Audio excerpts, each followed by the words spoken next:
What is the IMF's role with Ukraine today, and what are you prepared to give? We have been engaged with Ukraine way before the war started. We have deep relations with the economic bloc of the Ukrainian government, and we have done quite a lot in the past to know each other. That came to be very helpful, because the moment the war started on February 24th, virtually that very day, the Central Bank of Ukraine and Ministry of Finance turned to us and said, now what? And we have in real time provided advice how to run a war economy. We have since financed two emergency finance packages totaling about $2.7 billion, and we have created an account at the IMF where those who want to help Ukraine can direct funding, so there would be an oversight from the IMF of how the money is then used.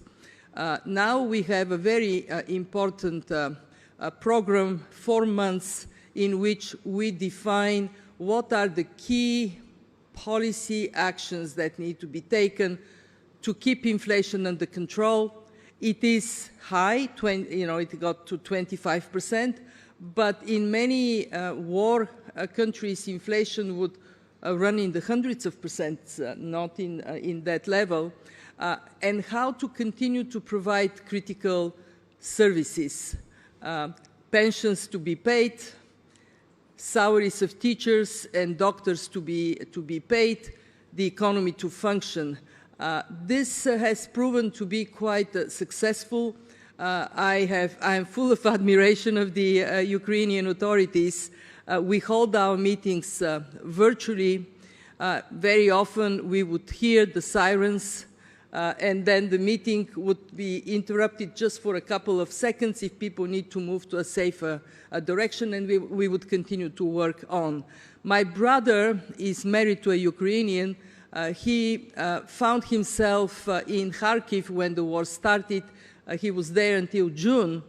And what I can tell you is that his mother-in-law's pension was paid on time, and all the social services function. And I'll share with you an interesting anecdote that shows how people get united at the time of war. The tradition in Ukraine is in the month of May for flowers to be planted and cities to be cleaned. So May last year, flowers were planted, and the city of Kharkiv, that was bombed multiple times a day, was clean. So that gives me a great sense of confidence. We now work on a program for Ukraine. Just to give you a sense of needs, Ukraine needs somewhere around $40 to $48 billion this year as external financial support for the country to function.